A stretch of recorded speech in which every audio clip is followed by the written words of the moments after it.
Hey, friends. Hi, and to our online family, welcome to our final community conversation on culturally responsive leadership. I'm Sierra Harris, a third-year PhD candidate in the Library Information Science program, as well as Dr. Nicole Cooke's advisee. And I have the immense pleasure of welcoming our speaker today. We're so excited about it. Just some quick housekeeping. First, we want to say thank you to All Good Books for allowing us to use their space. They've been so kind to us through this whole process. It's been a beautiful partnership. So we ask that you please support them today by purchasing a treat or a drink. They also have wine, and they have a great variety of books. This session is being live streamed, and the recording will be sent to all of you all and to everyone who's registered to view us online as well. Now on to the good stuff. Our featured guest today is Shermann Dilla Thomas. Dilla is a Chicago Emmy winning self-taught historian who passionately delves into Chicago's history, architecture, and culture. Recognized as the City of Chicago's Tourism Ambassador of the Year, he breathes life into the city through compelling storytelling. Honored by the public narrative as the 2022 Studs Circle Uplifting Voice recipient and awarded the 21st Century Award by the Chicago Public Library, Dilla has dedicated over 2 decades to independently studying Chicago's history. His videos and presentations authentically reflect the rich tapestry of the city's past and why everything dope about America comes from Chicago. I know that's right. Let's all welcome Dilla. Thank you. Thank you. So welcome. So I think was it 2 summers ago, last summer, when the American Library Association conference was in Chicago. We had the pleasure of going on a tour with Dilla, and it's Mahogany Tours. Yes. And Dilla is the urban historian. And so just to hear the history of neighborhoods in Chicago was just brilliant storytelling. So when I followed up, I was like, Dilla, can you come tell stories? And he's like, I'm not a storyteller. I was like, of course you're a storyteller. And so in honor of Augusta Baker, whose shirt I have on tonight, a little advertising. Sorry about that. So Augusta Baker was a master storyteller. And so when we do Baker programming, we like to honor her legacy as a librarian, as a children's literature specialist, and also as a storyteller. And so very excited to have Dilla come and join us. So Dilla, when, as Sierra mentioned, we're doing this series on culturally responsive leadership. And really, we're just thinking about this as community engagement and being, so focused on a particular community. So can you tell us a little bit about how you got involved as the urban historian and what that means to you as part of that community? Yeah. Really, it's a two-parted answer. I would say I'm the son of a Chicago police officer. My dad was a cop for 32 years. And when you're the son of a cop, particularly that type of cop who's also a Vietnam veteran, they talk police. And what I mean by that is you can't say, hey, Dad, I'm going to the skating rink. I'll be back. No, it was, hey, Dad, I'm going to 1627 West 87th Street. It's located on the southwest side of the street. I have already seen that they have multiple exits. The nearest expressway is Interstate 94. The nearest hospital is University of Chicago. And that's how he taught you to communicate. And so the way my mind works is well, what's the story behind these things, right? And so why is the University of Chicago the closest hospital to me? And why did they name it that? Who put it there? These are the type of things that I would ask myself. And so when he didn't have an answer, he would take me to the library and taught me how to go through the Dewey Decimal and find the answers for myself. And that became very fun for me. And then it became very almost like a trivia or a cookie I could pull out my sack at any point because none of my friends knew why any of the street names had their names, right? And so I'd be able to hold the crowd, right? Or I'd be able to engage with folks in a different way. And so I've been doing that and researching Chicago for a really long time. How it happened to come publicly is my kids. Mm-hmm. The pandemic happened, we were all stuck in the house, and then TikTok happened. And my daughter would be looking at these videos who mostly were okay, but then if Chicago came up, it only had one thing. It was like crime. It was like gangs and shooting and carjacking. That was the only thing it ever said about Chicago. And I'm like, no, that's not true. Chicago's the place that laid out the time zones for the country, or Chicago's the first place to have a blood bank at a hospital. And so what I thought was happening was that I would make a video, and before the kids left, they would all have to watch my video. So at least I could tell myself that I made sure they saw something good on social media. And what I didn't know is that when you press post, see with like Facebook, only your friends really see what you post. And TikTok, the world sees what you post. And it just took off. You know, my wife came in the bedroom one day and was like, hey, you know that video about Gwendolyn Brooks? I'm like, yeah. She's like, it got 10,000 views. I'm like, what got 10,000 views? And so then I pulled it up, and in the comments was probably like the most empowering part of it, because it was people like, wow, I didn't know this. You need to tell me another one. Tell this story. And then not just that, it gave a space for folks who came from Chicago families who also had a story to tell, to encourage me to put it out, right? They're like, oh, hey, well, my auntie was the first black lady to drive for the public transit company, or my uncle was this, tell this story. And I just kept telling them, and here we are. It's been a really, really crazy journey. Yeah. So can you tell us a little bit about how your tours are structured, and what types of tours are you taking folks on in Chicago? Yeah, in particular, I'll try to describe it in a way for folks who aren't from Chicago. I take that for granted that everybody ain't from Chicago, right? So I run Chicago Mahogany Tours, and there's already a space for tourism for downtown, with all the big skyscrapers and where the Broadway shows can be seen. But for a person who's either from Chicago or coming to Chicago, there was really no tours that took you outside of that downtown footprint. And particularly in Chicago, that's where the culture is found, right? That's because Chicago is so historically segregated. While I don't dig segregation, out of that what's created these amazing ethnic pockets, right? So there's a Chinatown. A lot of American cities don't have a true Chinatown, right? There's a Polish downtown. There's a place where Mexican Americans live and Puerto Rican Americans live. And so what I discovered was that people, unless you lived in those spaces, didn't know about the spaces. So I started a tour company to highlight the lesser known facts about Chicago, but to encourage Chicagoans to explore those spaces. And the tours, we cover a lot of stuff. So it's yes, we're looking out the window and this architect did this thing sort of thing, but it's also, right, where did this neighborhood get its name from? What impactful Americans have come from those neighborhoods? What bad things have come from those neighborhoods, right? Was that neighborhood redlined? It's designed to be something that lifts the spirit about Chicago. If you're new to Chicago, I want you to come away from the tours like, oh, I didn't know, Chicago is more than deep dish pizza and Al Capone, right? If you are a Chicagoan, then it's designed to encourage you to visit and uplift the entirety of the city and get out of your neighborhood.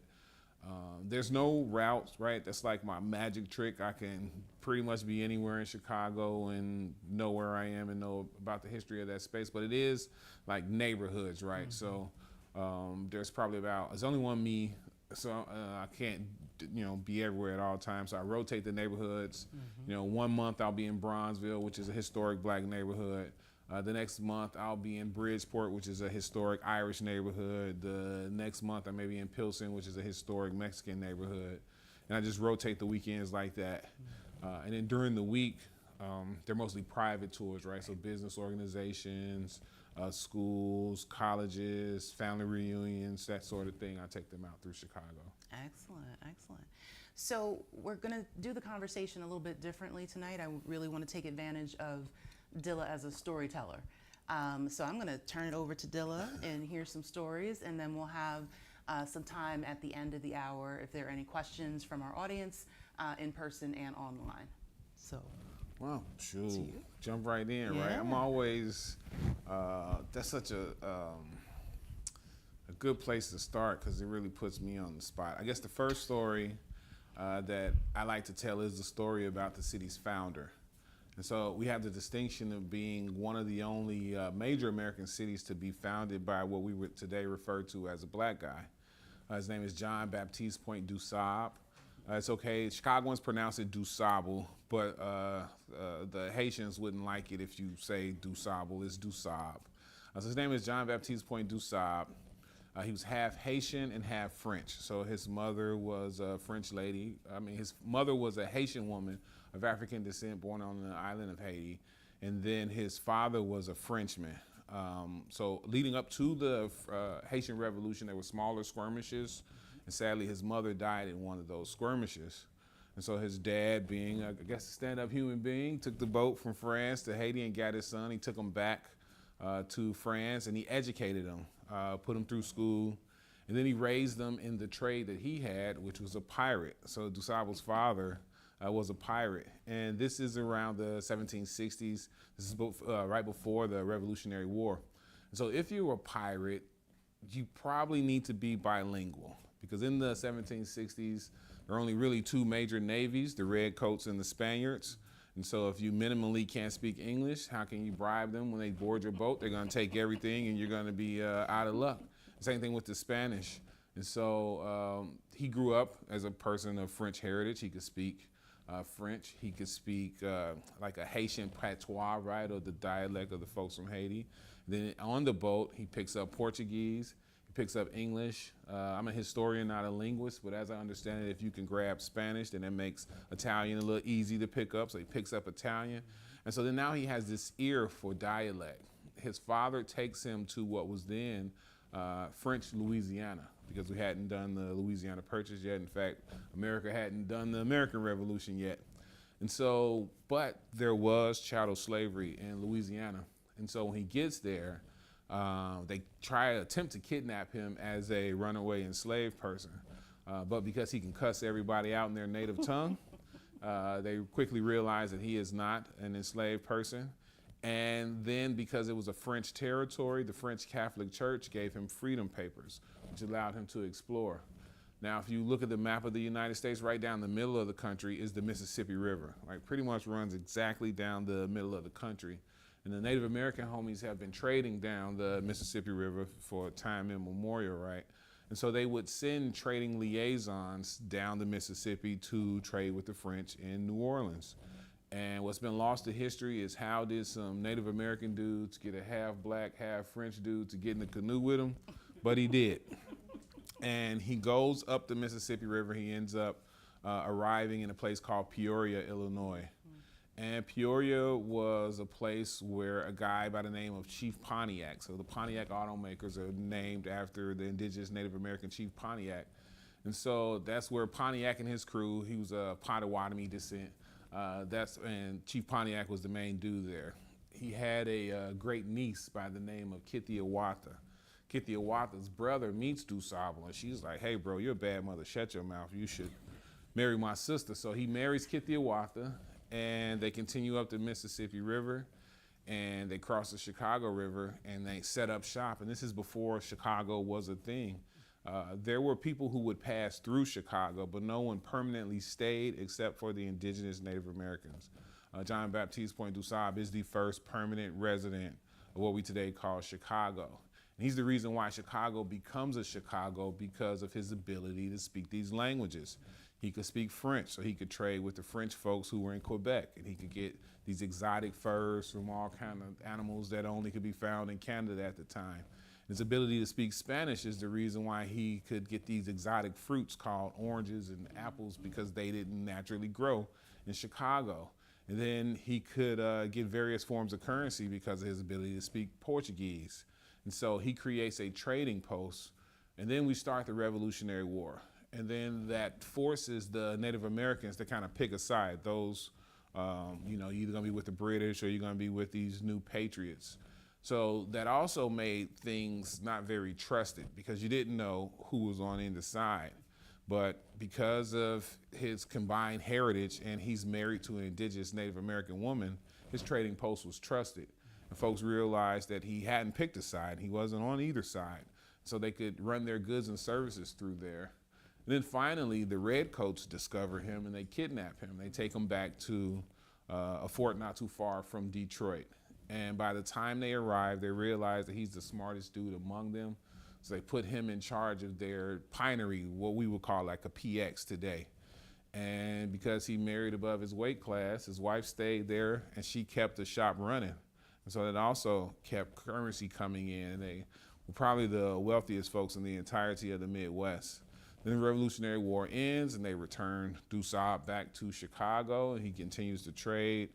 And then finally the United States government says, that's some mighty nice land you got there. And they kind of force a sale on him and he goes down back to Peoria.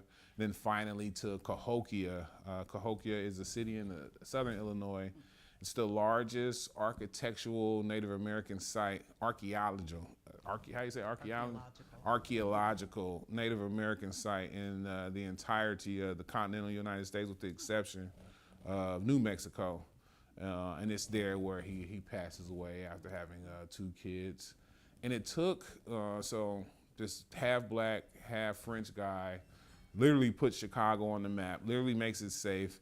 He's literally the guy that connects trade with the Great Lakes to the Mississippi River. Formerly, if you wanted to trade from New York to Louisiana, you had to take the Atlantic, which is a long way around, or you had to march through, and God knows what you were going to run through. But because of DuSable, you could take the Hudson River to Lake Superior, to Lake Michigan, and cut across Chicago, and it's straight down Mississippi River, which is calm water, which is fresh water, and it opens up the transatlantic and transcontinental trade for our country. Chicago was very slow to honor him. The house that he built was called the John Kinsey House because John Kinsey's who bought the land from him. And then Chicago says the city charter was written in John Kinsey's house, the first white baby born in John Kinsey's house. The first city election took place in John Kinsey's house. But John Kinsey had a daughter, and if you've ever wondered how historians, librarians, us nerdy folks can tell you what the weather was in 1730, it's mostly to do with folks' diaries that we found. Because most people would start their diary, today it's Wednesday, the weather is this, right, and on this day, and you had to kind of be like a super real jerk to be lying in your own diary. So John Kinsey's daughter writes in her diary that they moved from Canada to America, to Chicago, and they purchased land from a very handsome mulatto, which is what they called folks of mixed ancestry. And it laid out everything that was already on the property, a butchery, a dairy, and this amazing log cabin, which we now are able to identify as DuSable's log cabin. And the city has the Columbia World's Exposition of 1893. They still call it John Kinsey's log cabin. They have another fair in 1933, and they still call it John Kinsey's log cabin. And it isn't until they built DuSable High School that the city finally unofficially acknowledges DuSable as the founder of Chicago. And when we don't acknowledge the parts that everybody plays in the beginning, right, it gives you license to not acknowledge their impact on the place. And then as time progresses, you kind of dismiss them or diminish their impact. And I think it's pretty cool that a black guy and a Native American woman is the reason that Chicago becomes this thing, and love us or hate us, you certainly talk about us. And Chicago's has provided some amazing innovations to this world, including the present Librarian of Congress, right? So very, very proud to be from Chicago. That's a story that I like to tell about our founder, John Baptiste Point DuSable. Absolutely. Thank you. Another story that I like to tell, it's Women's History Month, so we talk about the very awesome, her name is Margaret Hai-Ding Lin, and she is of Chinese descent. Her family makes their way to Chicago, and even that's super awesome because Chicago was a pathway and a door opener for Chinese Americans to get here following the Chinese Exclusion Act. So America invites them over to build the railroads, and as soon as they're done, they pass an act to exclude Chinese folks from immigrating to this country. But there was a earthquake in San Francisco, the big earthquake that started the San Francisco fire, I believe it was 1907. And there was a building that housed the foreign-born birth certificates for folks. And there was a Chicago guy who was in the Army at that time who went out there to, do the rescue and clean through the rubble and that sort of thing. And he recalled that one of the buildings he worked in was a building where they kept foreign-born people's birth certificates. So then when life progresses, he becomes a lawyer, and anytime he had a case where they were trying to deport an Asian American person, he would say, hey bro, say you were born here in San Francisco and the building with your birth certificate burned down. And here in America, the burden of proof is on them. So they got to prove that you didn't do it. And the building did burn down and all the records were lost. So you'd have to sit in jail for about 90 days and then they would reproduce a new birth certificate. Then you bring your family over and off you go away from there. So before they figured you out. So that's how we believe Margaret Heiding Lynn's family became citizens. Excellent student. She ends up going down to UIUC to go to medical school. Now, in the New Republic of China, they were not allowing women to practice medicine. And what that resulted in was a lot of a very low child birth mortality rate. And then as American cities start to have these Chinatowns, the same things were happening. And because of discrimination against Chinese people in hospitals and other places, they would have their babies at home. And in Chicago's Chinatown, I think they said like the mortality rate was something about 65%, which is really, really low. And so she wanted to do something about that. So she got medically trained. She went to China. She became only the 6th woman in the history of China to be able to practice medicine in the country. She got further training to understand the various dialects, right? Because, Chinese ain't just one language like we think, right? There's it's like being in America, right? You speak Southern, you can speak Atlanta, that's a whole nother language. You speak Detroit, of course. Chicago folks have their own kind of language. And so once she familiarizes herself with Mandarin and all these other ethnic ways of communicating, she comes back to Chicago and she delivers over 6,500 babies in people's houses in Chinatown, single-handedly reversing that mortality rate and raising it up to something like 90%. And in the process, she encouraged a lot of other individuals to pursue careers in medicine. And now Chinatown has an amazing facility that Asian Americans trust. And so now that allows them to have access to quality health care. And she's the first woman ever to be accepted into the International College of Surgeons, which is a very prestigious organization. And I think that's awesome. Then another story that I love telling is how Black History Month became a thing. Black History Month, thanks Chicago very much, was invented in Chicago.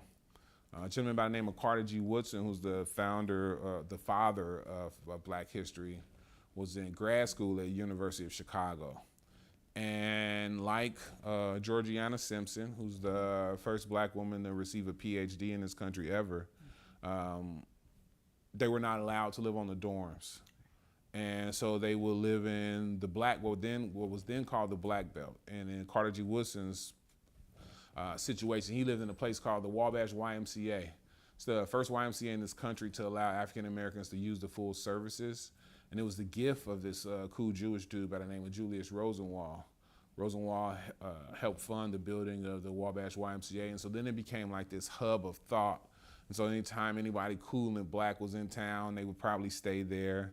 And then, of course, students at the University of Chicago would stay there too. And so in that building, he created the Association for the Study of Negro Life and History.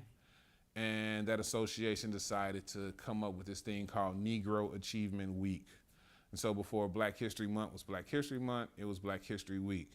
So I always ask people, why is Black History Month in February? And then Black folks will say, because it's the shortest month of the year. That's the running joke. But it's not. It started off as Black History Week, second week of February. It's 52 weeks in the year, though. Why pick a week in February to celebrate Blackness? Well, February 12th is Abraham Lincoln's birthday, and so they were acknowledging Abraham Lincoln as the great emancipator in the 1920s. And then Valentine's Day is Frederick Douglass's birthday, except for the fact that it's not Frederick Douglass's birthday. Frederick Douglass was an escaped slave. He escaped slavery when he was 16. Uh, he met this Irish dude. So he ends up in Massachusetts, and he meets this Irish guy. This Irish guy is like, hey, I can get you to New York. And Frederick Douglass is like, okay, well, let's go. And they get on one of those like steamship things, and next thing Frederick Douglass knows, he's in Dublin, Ireland. That ain't New York at all. But it was in Dublin that Frederick Douglass was able to get over his fear of death. And that's because the Irish dudes, what they call it, they put the fire in his belly. That's because when he was there, the IRA was fighting very fiercely to pull independence from Great Britain. So while he was there, he told the story of why his birthday is Valentine's Day. When he was 8 years old, he was sold away from his mother. And while they were literally walking to the auction block, he's crying profusely because he knows he's never going to see his mother again. She knows that if he doesn't stop crying, something violent's going to happen to them both. So she leans down, kisses his cheek. She says, Frederick, stop crying. You will always be my little Valentine. And so for that reason, he proclaimed Valentine's Day as his birthday. And that's how Black History Month ended up in February. And the point I make on my tours, a lot of times we'll pull right in front of that building and I'll tell this story. And across the street from there is a curb cutout with the dots on it. And the dots aren't here for you. They're not here for me. They're here for the visually impaired. And so if you have a walking cane, the pavement changes and you know you're at the streets. And then the cutout on the curb is not there for them. The dudes in wheelchairs sued American cities via the American Disability Act for the curb cutout. If you look at any movie from the 40s and 50s, they are always jumping the curb. They get to the street, they jump the curb. Everybody has to jump the curb. That's where the phrase comes from, jumping the curb. If you're a constructor, right, you're just gonna pour the cement evenly, right? You're not gonna stop and put this square there, like that's a lot of effort. But so the curb cutout is only there for the dudes in the wheelchairs. But who benefits? Ladies with strollers, the Culligan water dude, the Amazon guy, the mailman, joggers. We all are using something that was not designed for our use. And that's how I describe Black History Month. Black History Month wasn't designed for everybody, right? It was designed for Black folks to acknowledge the awesomeness that Black people have contributed to this country. But if there was not a Black History Month, then March wouldn't be Women's History Month. If there was not a Black History Month, then June wouldn't be Pride Month. There was not a Black History Month, October wouldn't be Indigenous Peoples Month. There was not a Black History Month, we wouldn't have South Asian and Pacific Islander Heritage Month or Latino and Hispanic Heritage Month. And what that teaches me is that you can do something for one group of people. And if it's done with the best of intentions, then it's going to impact and influence and help everybody. That's a story I'm very proud to tell that comes from Chicago. Whether you find the need for Black History Month in 2024, I guess is your opinion, right? I don't know if I agree with you, but you're welcome to have an opinion. But like I said, that's the only time in this country that schools stop.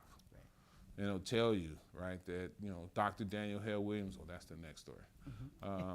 Well, you'll learn about Dr. Daniel Hale Williams, or you'll learn, about Black folks beyond Dr. King and Rosa Parks. Another story that we tell a lot on the buses is Dr. Daniel Hale Williams. Gave myself an alley-oop there. Yes, I see what you did. All right. He performed the world's first successful open heart surgery on record. And he did it at Providence Hospital, which is the first privately owned Black hospital in the history of our country. And so Chicago had this big World's Fair in 1893. It's called the Columbian World's Exposition. So the next time you go to a fair and you see a Ferris wheel, that was invented in Chicago by George Ferris for the World's Fair. Paris had just hosted the previous World's Fair, and they gave us the Eiffel Tower. So you know how America is. Nope. Got to build something that's going to be cooler than that damn Eiffel Tower. That thing just stand there. We want something tall that moves. The original Ferris wheel could take 20 people up at a time.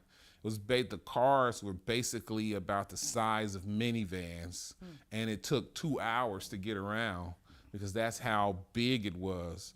Side note, St. Louis had the next World's Fair, and so we gave it to them on loan, and they scrapped it. So we're still that's why we don't like St. Louis to this day. Anyway, so we're having the Columbia World's Exposition, and Americans, particularly Chicagoans, knew that it was going to be just this big economic boom. It's one of the things that cements Chicago in the American mindsets. It had over 6 million visitors to the city from all over the world. People were jumping in steamships and on trains like it was in 1893. Frederick Douglass came to Chicago. That's when Ida B. Wells moves to Chicago. The World's Fair gives us the chocolate brownie. The World's Fair gives us the Twinkie. Cracker Jacks was invented in World's Fair. Next time you got a kid, they got to take a standardized test. Yellow #2 pencils come from the World's Fair. The vacuum comes from the World's Fair, and the dishwasher. But also, right, even if you were a black dude in Columbia, South Carolina, you said to your buddies, hey, bro, if we ever want to see a woman of Parisian descent, if we ever want to see a German lady, if you ever want to see a lady from Indonesia, we got to take our black bus to Chicago because it's going to be a once-in-a-lifetime thing. We're never going to be able to see them again. And so a guy from Jackson, Mississippi named James Cornish took the train to Chicago with his friends to go to the World's Fair. And when he got there, they went to a party, and he started, I guess they was boogie-woogieing or something like that. So he starts boogie-woogieing with this lady, and this lady's husband didn't appreciate that James Cornish was boogie-woogieing with her.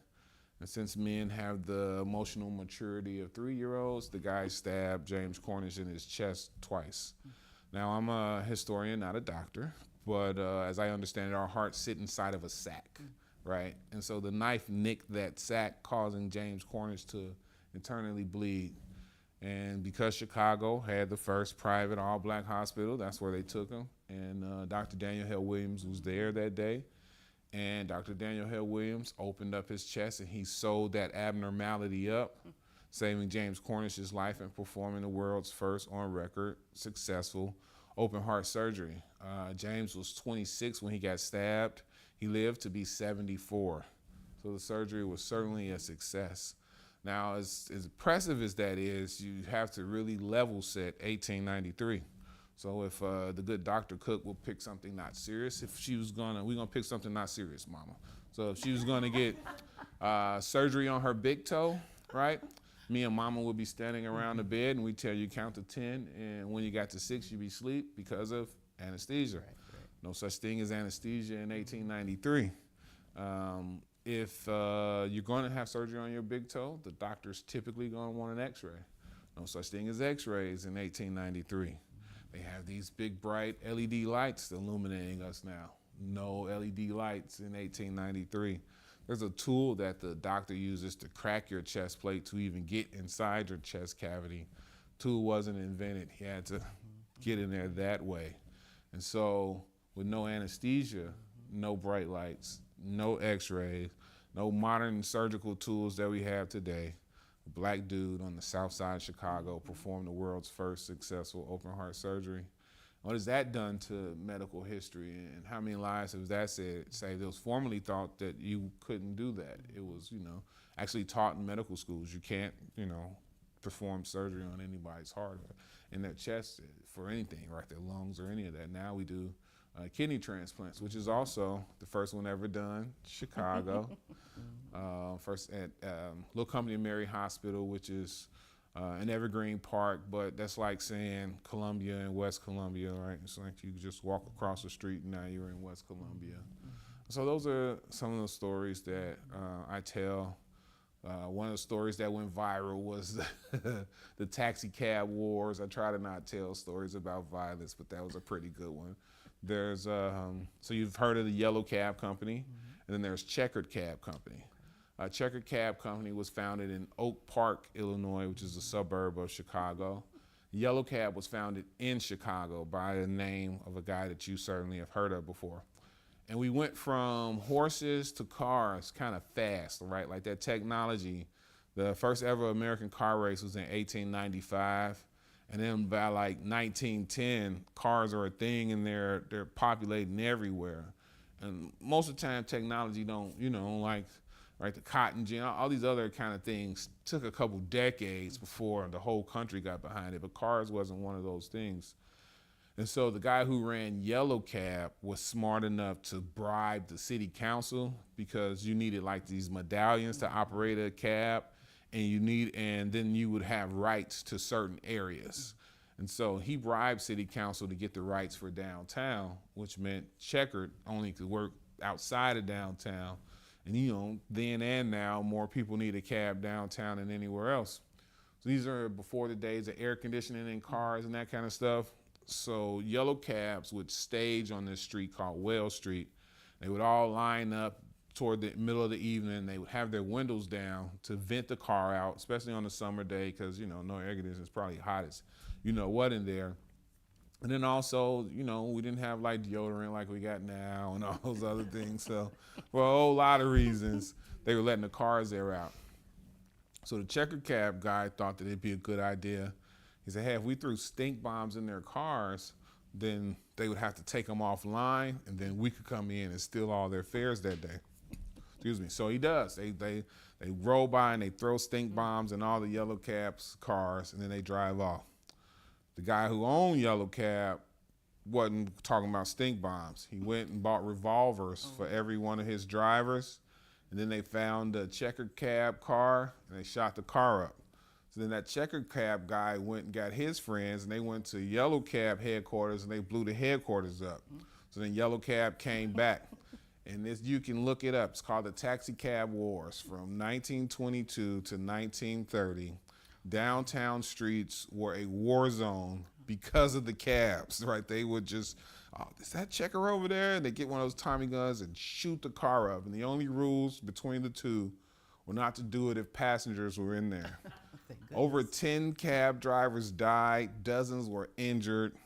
And so the city got together and was like, well, who's to blame? So the yellow cab guy for escalating it to guns. And so they told him either they're going to take your license or you got to divest and leave Chicago. So he chose to divest. He left Chicago. He started a new company. It's called Hertz, because it's John Hertz is the founder of the yellow cab company. And that's why yellow cabs that's why Hertz cars color is yellow and black, because, so people like that story too, which is crazy to think about. There are so many amazing stories that come out of Chicago. Very proud of the just individual efforts that come out of the city. The first ever black woman to win a Pulitzer Prize, Gwendolyn. She comes from Bronzeville, that had a place. Oh, that's a good story. Chicago gives jazz its name. Right, so I'm not saying we invented jazz. New Orleans invented jazz. So the people that are watching this, I'm sure there's somebody from New Orleans in one of your classes that are like screaming at the screen right now, like, what? I repeat it, right? Chicago does not invent jazz. New Orleans invented jazz. But what they invented was a thing called ragtime and Dixie. So that's the original name of the music, ragtime and Dixie. King Oliver and Jelly Roll Morton were ragtime and Dixie players. And so there's a place in New Orleans called Storyville, and Storyville closed. And it was kind of like what we have going on in our country every now and again. Some new dude gets elected, and then he decides that black folks can't do this, and then somebody else gets elected, and they're like, well, everybody should be able to do this. So they had a regime change in New Orleans, and the incumbent said that he didn't want African Americans performing in public. This is about 1911, 1912. So they closed Storyville down. And being a musician is gig work, so those guys follow the gigs. And Chicago had these things called tan clubs, which is places where black people and white people dance together. That's why they were called tan clubs. And then the other thing is we started to have like a lot of big band symphony orchestras in Chicago. And so if you wasn't boogie woogieing in the tan club, in the other days of the week, you could be playing backup at one of the big orchestras, playing classical music and the like. So King Oliver and Jelly Roll Morton, the founders of what we now call jazz, moved to Chicago.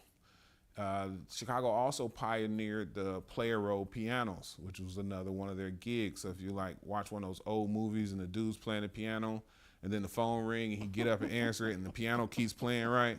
It's called a player roll piano. And how it works is, so King Oliver would sit and play his song. And every time he hit a key, a hole would get punched in the roll. And then you take that roll and you put it in one of those pianos, and when a hole presents itself, a key would drop down, right? So that was also their gigs. To have that gig, though, you need to be able to read music. And so if you couldn't read the scale, you couldn't work that gig. So they invited a lot of musicians, Earl Hines and Fats Waller and all these other people from the South to Chicago. One, to perform in the clubs with them, but two, to just say, hey, I got a great day job for you. They're making these player roll pianos. They say every black person that can read music will have a job if you come up here. So those guys come. They invite a 17-year-old from New Orleans to join them, except he can't read music. Again, marry above your weight class. So he meets a lady by the name of Lil Hardin. Lillian Hardin is her name. And she was musically trained, so she taught him how to play music, taught him how to read the scale. And then, so once he's able to read music, he can now play with Ditsy, I just said his name. He's able to play with Jelly Roll Morton. And so him and Jelly Roll and the band have a show at a place called the Sunset Cafe, and a Chicago Tribune writer goes to see the show. And the original meaning of jazz is like trash talk. So you know how you might tell somebody, stop talking all that jazz? That's originally that was the slang word that jazz meant. And it also meant something not good. And so the Tribune writer was like more into classical stuff than the ragtime and Dixie. So he said the show sounded like a bunch of jazz in his ear. And when the musicians read it, they was like, oh, this is cool. From here on out, we're calling this thing jazz. You can check if you think I'm fibbing. The etymology of jazz relating to music comes from Chicago. And it comes from, turning something bad to something good, right? It's kind of like my saying, right? Everything dope about America comes from Chicago. If I would call my dad dope, oh man, furniture would have been, some furniture would be moving in that house, right? And then, same thing, right? The rappers decide that dope don't mean dopey. Dope means listening to my music fills you with dopamine. And so we're dope. And so now that word has a whole nother meaning. Love it. Yeah. Love it. Well, thank you. Yeah. How are we doing on time?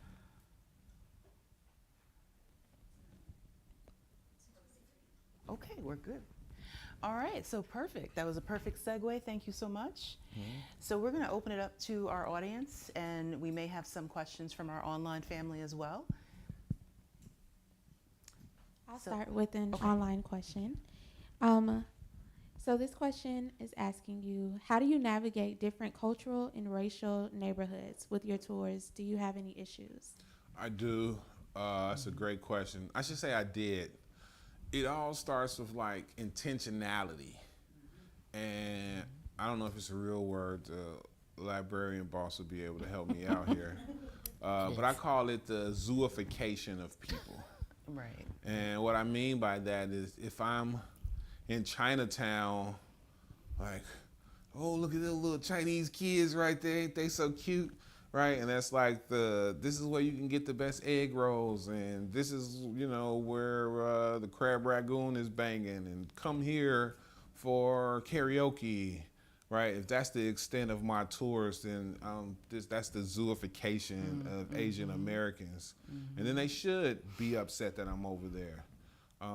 But before I go anywhere, I do research. And in Chicago, green signs tell you where you are. Brown signs are honorary street signs. And so in most neighborhoods, the brown signs in a neighborhood correspond with somebody that did something cool in that neighborhood. So I'll drive over there and list out all the brown signs I see, and then I'll research those people. And then sure enough, they are from over there. And so now when I'm in front of the house that they grew up in or this, I can tell their story. And then people are like, oh, okay, well, he's not just over here to show people who've never been to Chinatown. He's over here to tell the history of Chinatown.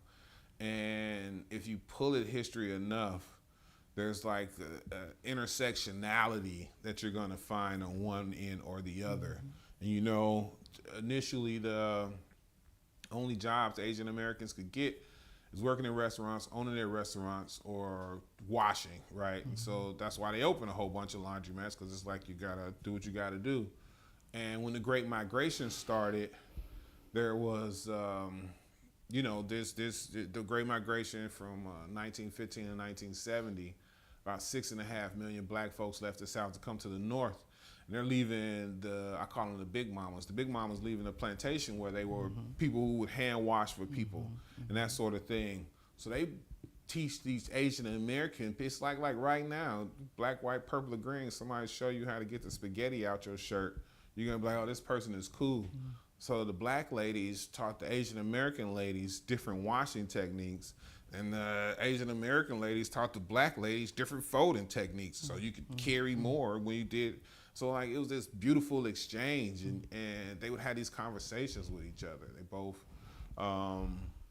the Asian Americans were starting to join a lot of Catholic churches, and black folks was Christians, so they'd like exchange songs and teach them different hymns. And like I figured all that out going through archives after just finding 2 honorary names and just like going back with that.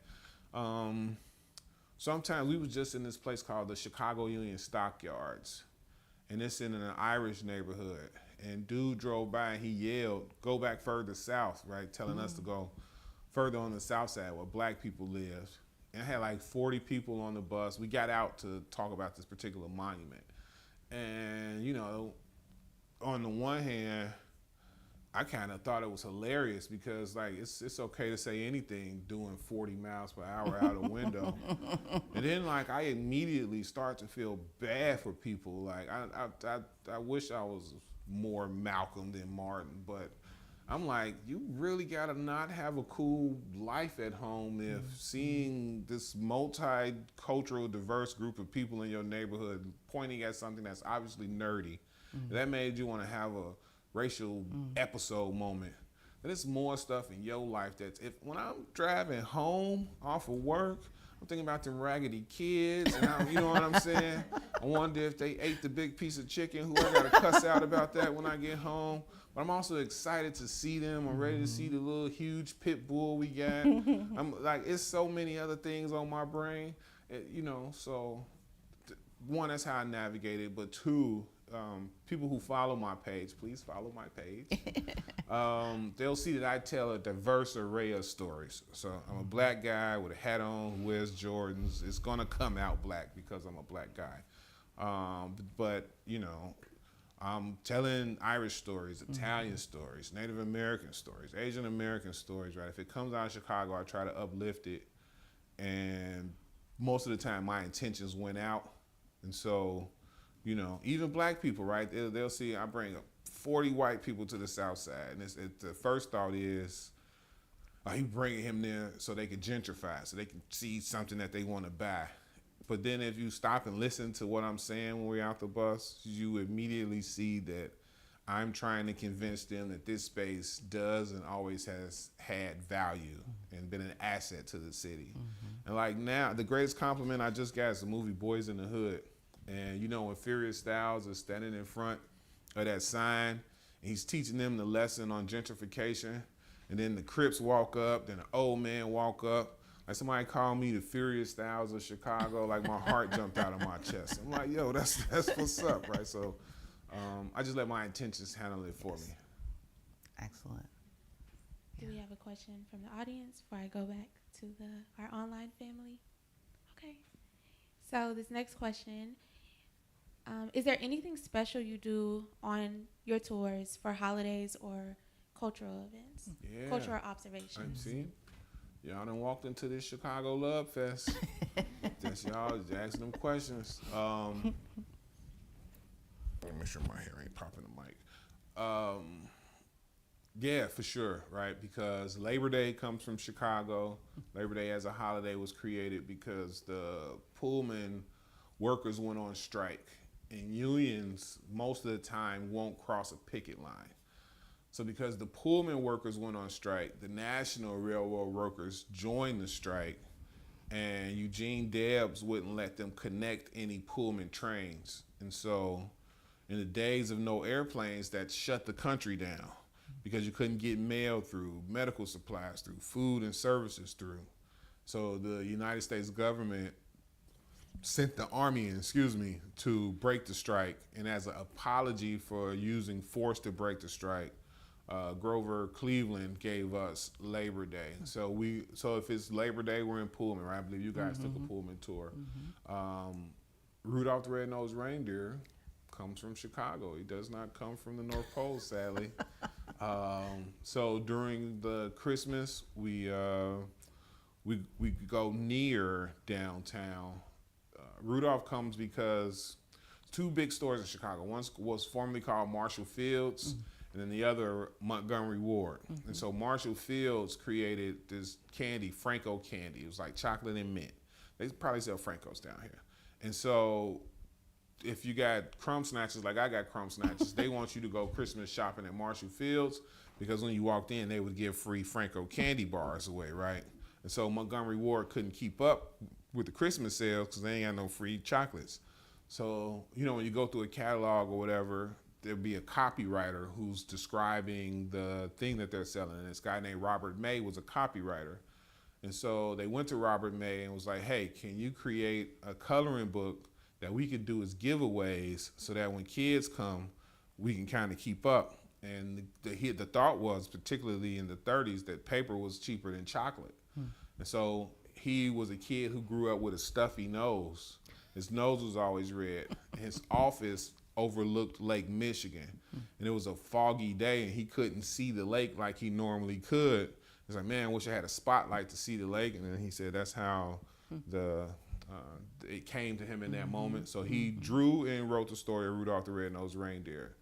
And that coloring book got handed out, took off like gangbusters. And my favorite part, so sometimes we'll go by Robert May's house.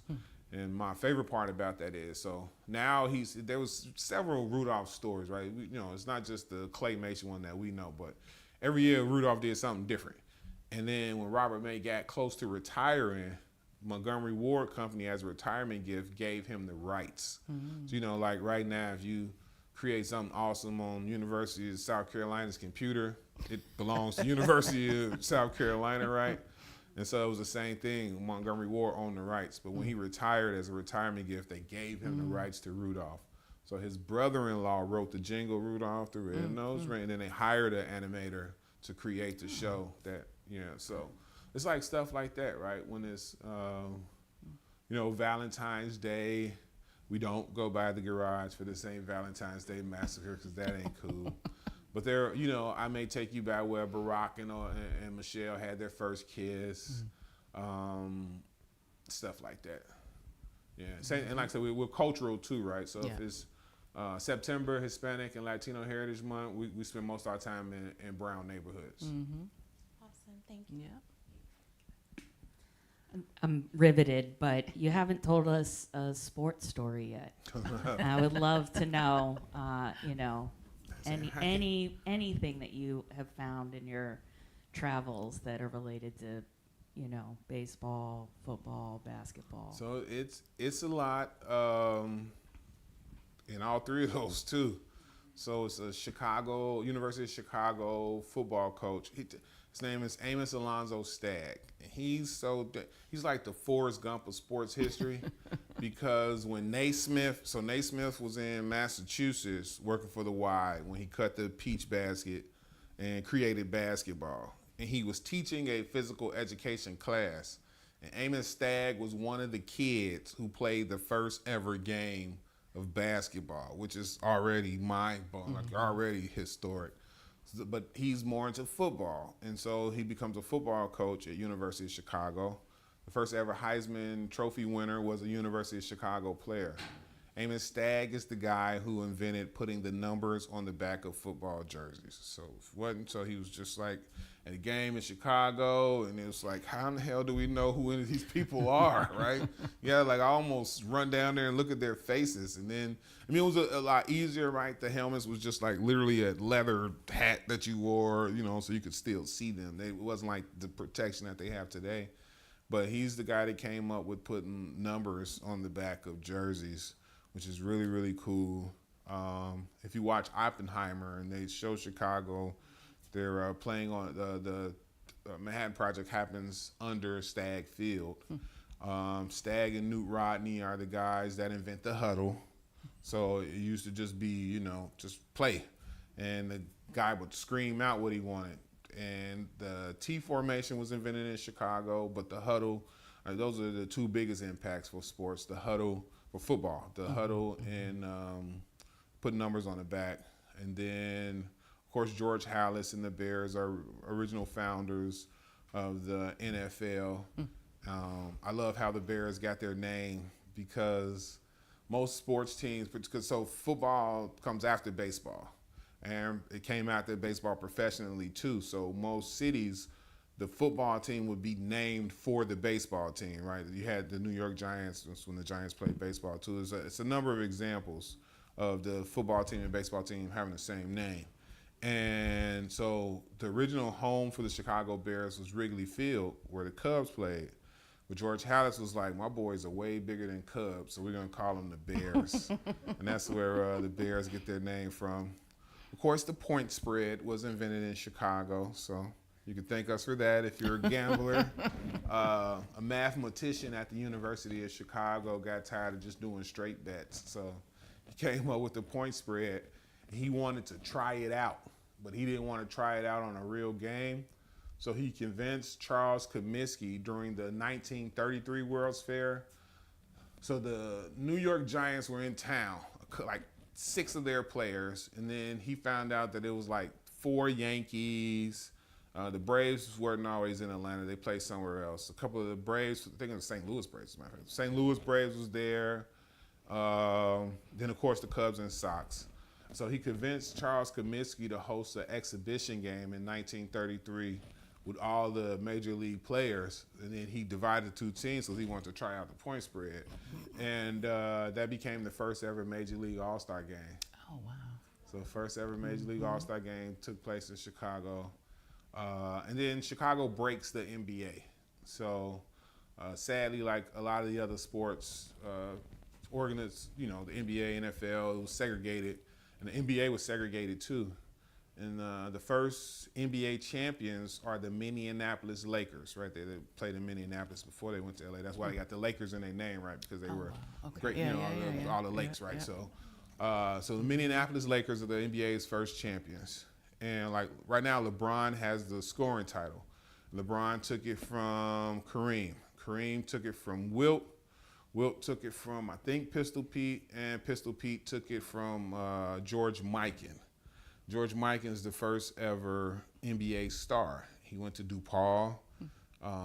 So anyway, George Mikan and them the Minneapolis Lakers just won the first ever championship. And Mikan's not celebrating. He's like, why aren't you celebrating? This is 1949. He's like, why aren't you celebrating? He's like, well, we can't call ourselves the world champions until we beat the Harlem Globetrotters, who are also founded in Chicago. And so he challenges the Harlem Globetrotters, and the 2 owners make a bet, and they decide to have the game, and they played the game at Chicago Stadium. And the Harlem Globetrotters won the game with a last-second shot. And the very next year, they draft Chuck Cooper, who was on the court that game. The dude's like, you know what? Give me one of them black guys. Get this. I'm not going to keep playing like this, and those guys can play like that. So Chicago, the first ever National League championship, the Cubs won. The White Sox won the first ever American League championship. The first ever bowling championship, right? So Brunswick, Chicago. Brunswick had a tournament for bowlers, and that's the first ever American bowling championship. Chicago invented roller derby, right? Which is really, really crazy. Roller derby is intense in person. It's crazy. Them ladies be knocking each other out. So that's just some of the sports history out of the city. Love it. And we had Michael Jordan. Oh, So well, then there's yeah, that. I mean, yeah. I ain't even talk about him. Right. Any final questions from the audience? I have a quick one. So I've been looking at your hat for a while, wondering, does the Tasmanian Devil have a specific Chicago tie, or what was that decision decided on? See, now you're gonna show how shallow I am. I got on Travis Scott Jordan 1s, and the brown just seemed like I should wear it. Uh, so no, I'm just showing my age too, right? Like my kids don't know nothing about Looney Tunes and that sort of thing. So, I just thought it was pretty cool. The guy that invented Universal Studios, though, built his first movie theater in Chicago in Wicker Park. But yeah, no Looney Tunes history.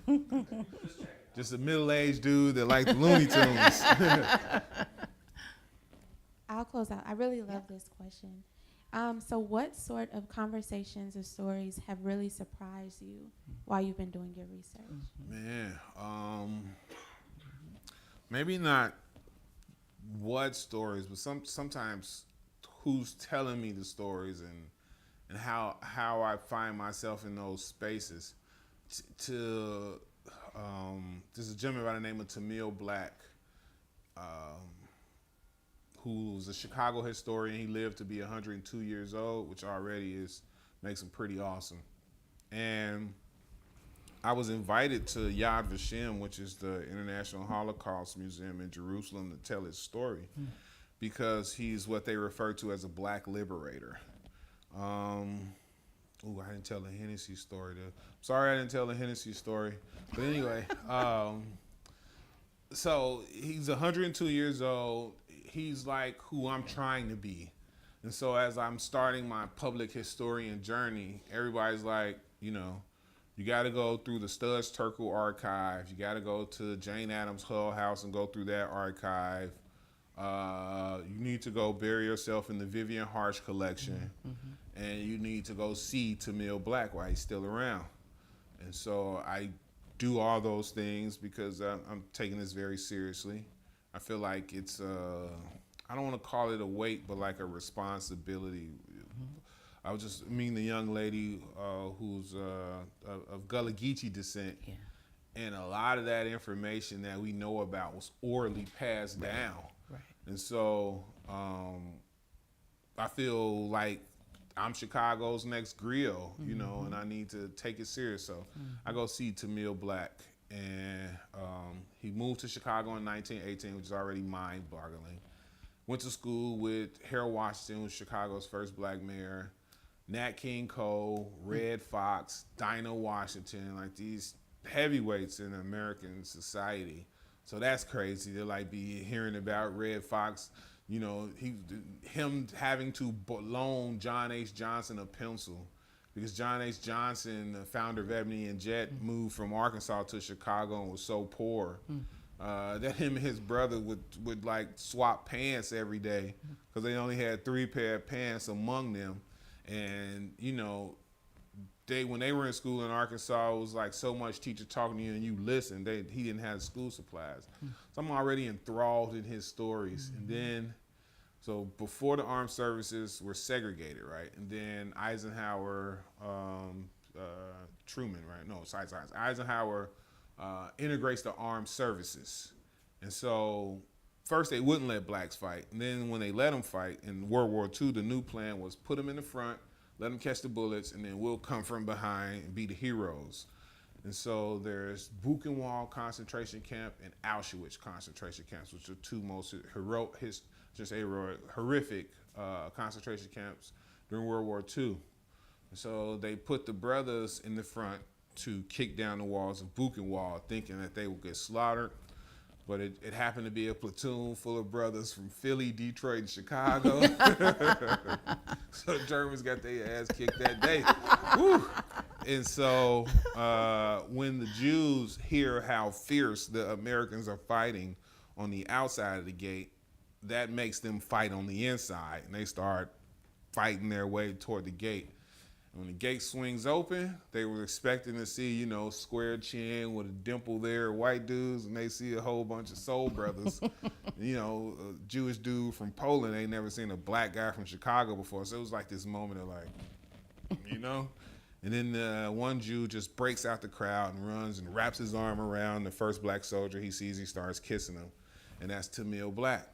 And Tamil Black and this Polish dude exchanged letters with each other for the rest of their lives. It's like beautiful letters. You'll cry reading too. And it was And then so as I'm reading, he's showing me these letters while he's alive. And then he gets up and he's like, you think this is a beautiful letter? Then he gets this letter that this German guy wrote, Jesse Owens. And when Jesse Owens did his thing in Berlin, while Hitler was being a jerk to him, the German athletes, just thinking about like athletes, they speak that language, right? They understand the discipline it takes to practice every day and all the sacrifices you got to make to be a professional. So the German athletes respected the hell out of Jesse Owens. And one in particular gave him like points on how to do stands when he's taking off and all of that. So they wrote each other letters. And the German dude wrote his last letter, not to his family. He said, I'm on the front lines, we getting our ass kicked. I'm probably not gonna make it home. The only person I could think of to write this letter to who is honorable is you, Jesse Owens. So if I die when the war ends, promise me you're gonna go to Germany, find my son, and tell him why I fought for Germany because I'm a German and I have no choice. I was not like them. And when you were in Berlin, I saw your humanity. You tell him that this is who his father was. And I'm in there just like, oh my God, this is so beautiful. Like just to have lived that moment was crazy, right? Like sincerely insane. Yeah. All righty, just as the rain gets a little hot, please join me in thanking Dilla. Thank you. It's been an amazing evening. Those are amazing stories. And he did prove that everything dope comes from Chicago. Yeah. So, all right. Thank you all for coming, and thanks to our family online for joining us. And thanks again to All Good Books. Thank you. Like you can find me you can Google me. I'm Yes. on everything. We're going to I'm put all everything the on the social recording. medias. Yep. Wonderful. Yeah.